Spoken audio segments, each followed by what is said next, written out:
एक एक व्यक्ति के रोम रोम में शिव गुरु बैठा है, एक एक व्यक्ति के रोम में वो शिव बैठा है, उसका दया भाव बैठा है, दया की उसकी इच्छा बैठी है। जिस तरह से उसकी सृष्टि की इच्छा से हम आप सृष्ट होते हैं, उसी तरह उसके साथ चलती है उसकी अनुग्रह शक्ति, साथ चलता है उसका दया भाव।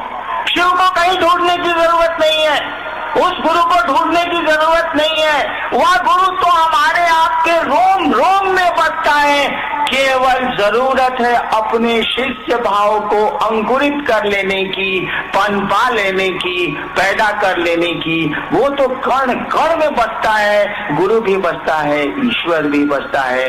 मतलब ये है कि आप हम चाहते क्या है, प्रयोजन हमारा आपका क्या है।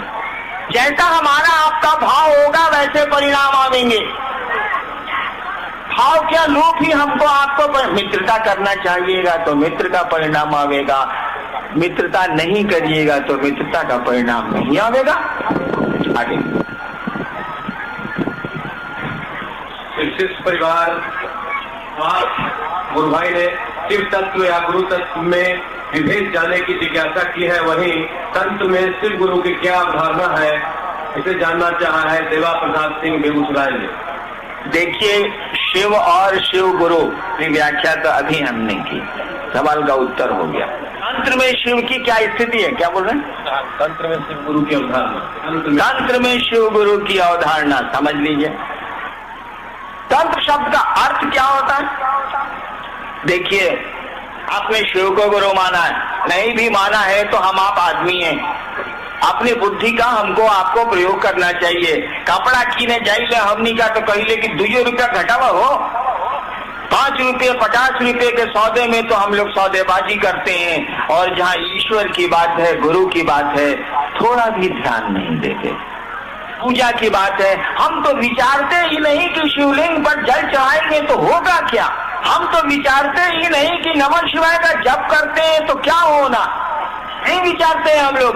बाबूजी कहले बने तो नमः शिवाय, ओम नमः शिवाय के जप करतनी, लोग हमरा के बतौले बात तो करतनी।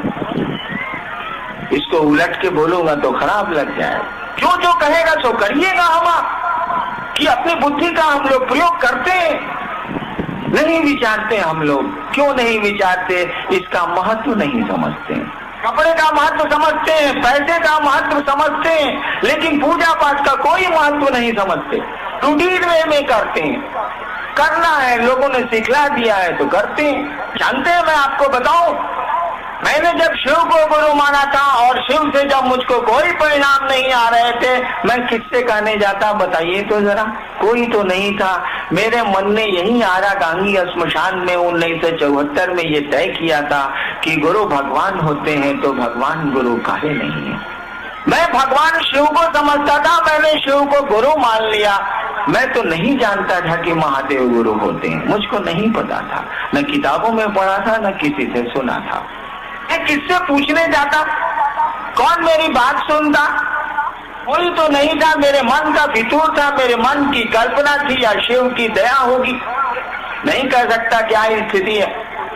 आज तो आप पकड़ते हैं हरिंद्रानंद को, आप तो पकड़ते हैं रामविलास सिंह को, आप तो पकड़ते हैं दूसरे गुरु भाइयों को कि महादेव के गुरु मनला 2 महीना हो गई, हमरा कुछ नहीं के बुझा।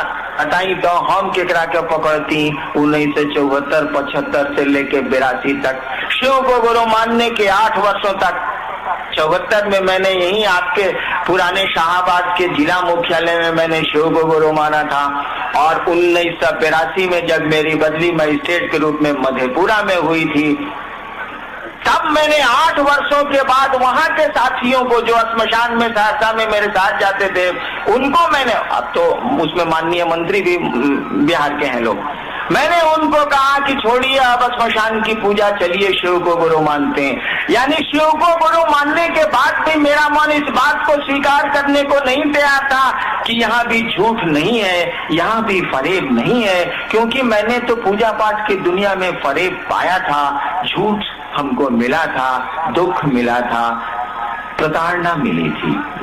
तो जो हमको मिलेगा वही ना आपको देंगे भाई साहब, जो मेरे पास रहेगा वही ना देंगे आपको। हम कहां से लाएंगे दूसरी चीजें? हमको मिला है अविश्वास, हमको मिला है धोखा, हमको मिली है अश्रद्धा।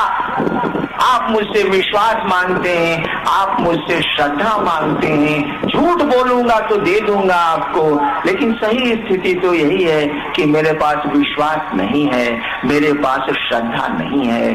मैं तो व्यापारी हूँ, एक हाथ दे एक हाथ ले की दुनिया समझता हूँ। इसके आगे समझने की हमारी आपकी स्थिति अब नहीं रह गई है।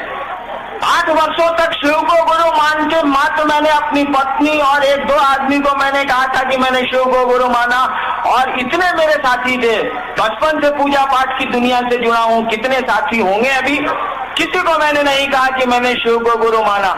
जो मेरे साथ श्मशान जाते थे, जब मैं मजिस्ट्रेट हुआ छपरा में, तो वहाँ के हेड ऑफ डिपार्टमेंट थे शशिभूषण वर्मा साहब। बचपन में मैं उनके साथ जमालपुर की घाटियों में साधना करता था, वहीं वो हेड थे और मैं वहीं डिप्टी कलेक्टर होके गया था। 1978 की बात है ये। रात भर हम और शशिभूषण वर्मा साहब रहते थे श्मशान में, वहीं छपरा की नदी के किनारे। अभी उनको मैंने नहीं कहा कि मैंने शिव को गुरु माना, इसीलिए कि मुझको लगता था कि यहाँ भी फरेब है, यहाँ भी झूठ है। मेरे पास था फरेब, मेरे पास था झूठ, मैं कहाँ से लाता विश्वास?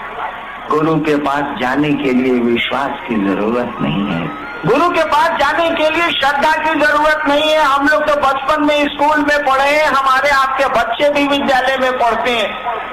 जब पहली बार हम आप विद्यालय गए थे या पहली बार अपने बच्चों को विद्यालय भेजते हैं, जाने का मन करता था क्या विद्यालय? बाबूजी आज माथा दुखाता, आई आज पेट दुखाता, नहीं जाने का मन था। कोई श्रद्धा नहीं थी, कोई ज्ञान नहीं था, कोई विश्वास शिक्षकों के प्रति नहीं था। मुझको तो सयाने तक नहीं हुआ। मेरे पिताश्री यहाँ बैठे हैं, बिहार में डायरेक्टर थे, रिटायर कर गए, 14 साल रिटायर किए हुए उनको हुआ है। उनसे आप पूछ लीजिए कि हरिंद्र शिक्षकों के प्रति कभी सम्मान रखा ही नहीं हमने। मुझको शिक्षक हमेशा दैत्य नजर आए, हमेशा मैंने झगड़ा किया है मास्टरों से, तो मेरे शिक्षक थे। तो मैं कमीना था, लेकिन कोई देख के कहेगा ना कि ये आदमी आज से 28 साल पहले 30 साल पहले डिप्टी कलेक्टर हुआ है, इसके शिक्षक जरूर ईमानदार रहे हैं, शिक्षकों ने अपनी प्रतिष्ठा बचाई है, अपनी गरिमा बचाई है। ये तो साला शुरू से ही इडियट था, उसने निभाया रिश्ता। शिक्षक अपने पद के प्रति गरिमा युक्त थे, उन्होंने अपने पद की गरिमा रखी। मुझको पढ़ाया, मैं उनका विद्यार्थी था। दुष्ट हूँ या अश्रद्धा रखूं? हमारे आपके बच्चे भी तो विद्यालय जाते हैं और बहाना बनाते हैं नहीं जाने का। शिक्षक पढ़ाते हैं, अध्ययन के प्रति अभिरुचि जगाते हैं, पढ़ाई के प्रति प्रेम जगाते हैं। कोई विश्वास छोटे बच्चों में नहीं होता शिक्षक के प्रति, कोई श्रद्धा नहीं थी हमारे आपके पास शिक्षक के प्रति। आज जरूर हो गई है, उस दिन नहीं थी। इसलिए कि खेलना अच्छा लगता था, घूमना अच्छा लगता था, शिक्षक पढ़ाया करते थे। ठीक वही स्थिति गुरु की भी है। मैंने तो शिव को गुरु माना, कोई विश्वास मेरे पास नहीं था। सच मानिए तो आज भी नहीं। मुझको तो शिव को गुरु माने अब 29 साल हो गए, और कोई मुझसे पूछे कि आपको अपने गुरु पर विश्वास है, मेरा दिल डर जाएगा। विश्वास अभी तक मेरे मन में नहीं बन पा। लोग मेरे साथ जो चलते हैं वो जानते हैं कि मैं मंदिरों के भीतर नहीं जाता। बड़ी जगह गया हूँ मैं, कामरूप कामाख्या से लेके वैष्णव देवी सब जगह कई बार गया हूँ, लेकिन मंदिर के भीतर क्या है इस बेहुदे हरिनारायण को नहीं पता। ऐसा नहीं है कि मैं नहीं समझता कि भगवती क्या है, मैं नहीं समझता। ऐसा नहीं है कि मैं नहीं समझता कि राम या हनुमान क्या है, मैं खूब समझता हूँ। महादेव का चेला हूँ।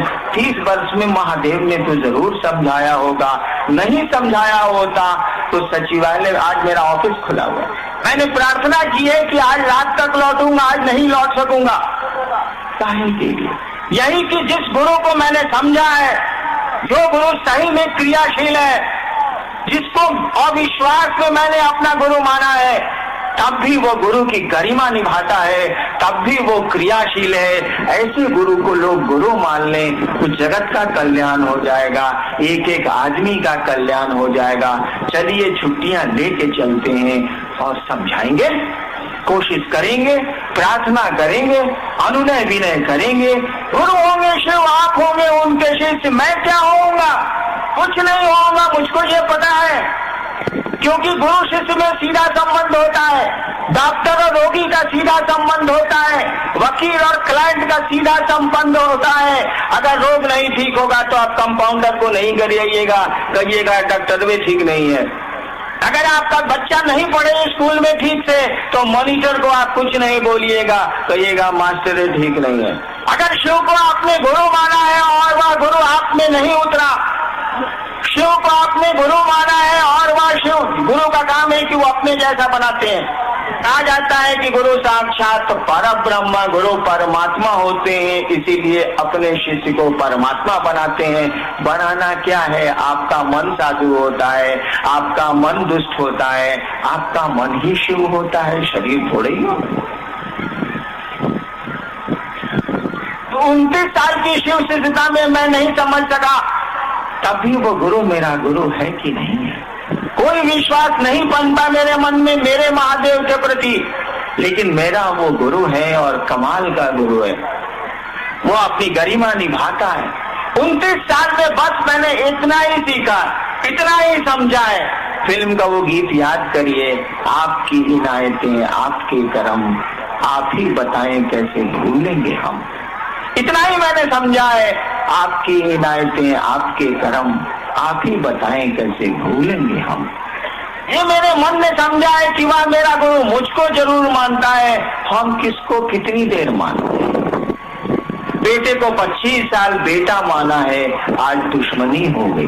बाप को 25 साल बाप माना है, संपत्ति के लिए झंझट हो गया। पत्नी को पत्नी माना है, तलाक होते हैं कि नहीं होते हैं। दुश्मन को दुश्मन माना है, दुश्मनी दोस्ती में बदलती है कि नहीं बदलती है। हमारा आपका मानना कितनी देर चलता है। अगर शिव मान ले, शिव आपको हमको शिव से मान ले तो कमाल हो जाएगा। हमारे आपके मानने से कितनी बात बनती है, कितनी बात बिगड़ती है, थोड़ी बनती है, थोड़ी बिगड़ती है। और इसीलिए कहा हम लोगों ने कि शिव को आपने गुरु माना है, उनसे दया मांगिए, उन्होंने जो कहा है करने की कोशिश करिए। उन्होंने तो कुछ नहीं कहा कि तुम किसी जगह के रहने वाले हो, किसी जात किसी धर्म के हो, केवल तुमको इंसान होना चाहिए, तुम मुझको गुरु मान सकते हो, मैं गुरु हूँ, और कुछ नहीं करना है, गौप करना है। जब तुमसे नहीं हुआ है, जब करके तो इंसानियत आज समाप्त हो रही है, जब के परिणाम कहाँ आ पा रहे हैं, जब गलत नहीं है। हमको आपको जब करने कोई सिखलाता ही नहीं है, गुरु न सिखलाते हैं। भाई मुरलीधर श्रीवास्तव अवकाश प्राप्त शिक्षक नवानगर ने प्रश्नों की झड़ी लगा दी है। अन्य प्रकार के प्रश्न रखे हैं उन्होंने, उनके प्रश्नों में कुछ प्रश्नों के जवाब तो हो गए हैं, फिर भी एक प्रश्न उनका मैं पढ़ देता हूँ। समुद्र मंथन से लक्ष्मी जी की प्राप्ति हुई, जिसे भगवान विष्णु ने अपना लिया, क्या भगवान शंकर उनके हकदार नहीं थे? जो जैसा पात्र होता है उसको वैसी चीज मिलती। महादेव को जहरे नसीब में था, करेंगे क्या वो?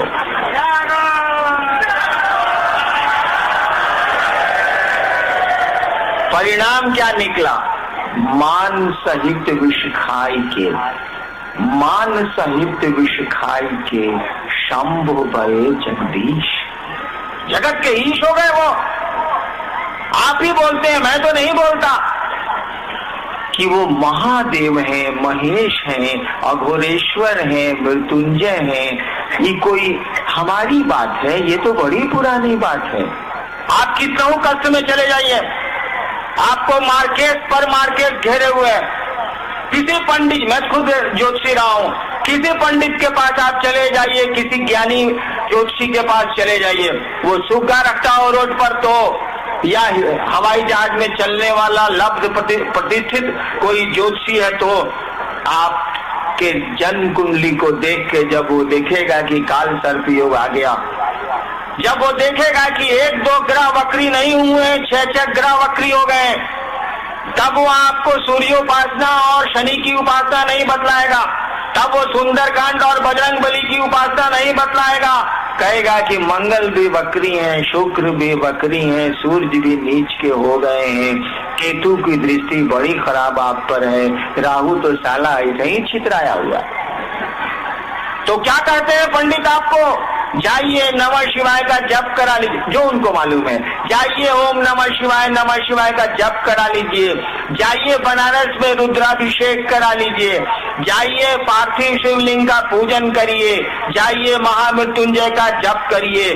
जान लीजिए आप पर जब विशेष मार्केश गिरता है तो कोई भारतवर्ष का ज्योतिषी आपको न भगवती के पास भेजेगा, न आपको दूसरे आराध्य के पास भेजेगा, न किसी ग्रहों की पूजा बतावेगा। सीधे कहेगा कि आप सुनिए महादेव की पूजा करिए अथवा कराइए, कोई उपाय नहीं है। कितने ग्रहों को शमित करिएगा, कितने देवताओं को मनाइएगा, चले जाइए महादेव के पास। बात कितनी बिगड़ती है, कितनी बनती है, ये तो मुझको नहीं मालूम, लेकिन आज तक का इतिहास यही है। अरे समुद्र मंथन में क्या हुआ था ये तो मुझको नहीं मालूम। न मैं विंध्य पर्वत था, न तक्षक नाग था, वासुकी नाग था, और न देवताओं के समय में देवताओं के साथ था। पता नहीं महादेव के साथ होऊंगा या नहीं होऊंगा, लेकिन क्या होऊंगा, उनसे क्या हिस्सा बांटता, वो तो जहर पी के रह गए थे। जहर में हिस्सा हम लोग क्या लेंगे? आगे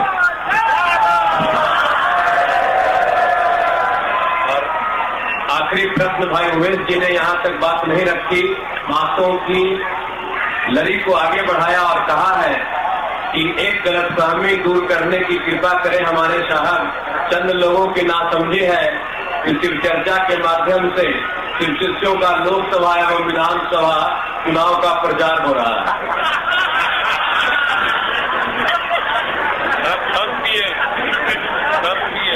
आप एक बात जान लीजिए, हम लोग महादेव के चेला हैं, शिव हमारे गुरु हैं। जैसा गुरु होता है वैसा शिष्य होता है, यही नियम है। हम जो कहते हैं तो करते हैं। जब तक हरिंद्रानंद की सांस चलेगी, जब तक शिव शिष्यता चलेगी, हमको मात्र गुरु के आदेश से मतलब है। हम जन जन को शिव से जोड़ेंगे, जो जुड़ गए हैं उनको उनके संबंध को प्रगाढ़ करेंगे। बाकी जिनको जो कुर्सियां लेनी है लें, हम उनका सम्मान करते हैं, हमको उनसे कुछ लेना देना।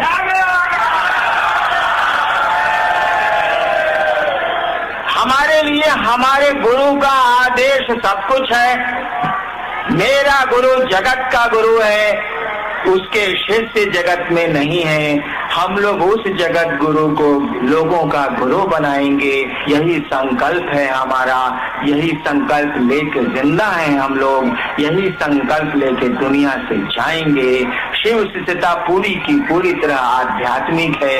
हम सबका सम्मान करते हैं, लेकिन समादर करते हैं। हमको इन चीजों से कोई मतलब नहीं है। हम लोग कोई राजनीति नहीं करेंगे, हम लोगों को राजनीति से कोई मतलब नहीं है। गुरु आदमी को साधु बनाता है, शिव अपने जैसा शिष्य को बनाएंगे। हम लोग साधु हैं, साधुता बिखेरेंगे, प्रेम का बगीचा लगाएंगे, लोगों को शिव गुरु से जोड़ेंगे। सांप और चूहे को एक साथ रखने की हमारी आपकी मानसिकता है। बाघ और बैल एक साथ रह के सुगंध बिखेरें, प्रेम बिखेरें, यही शिव शिष्य चाहते हैं। इसके अलावा हम न कुछ चाहते हैं और न कुछ करेंगे।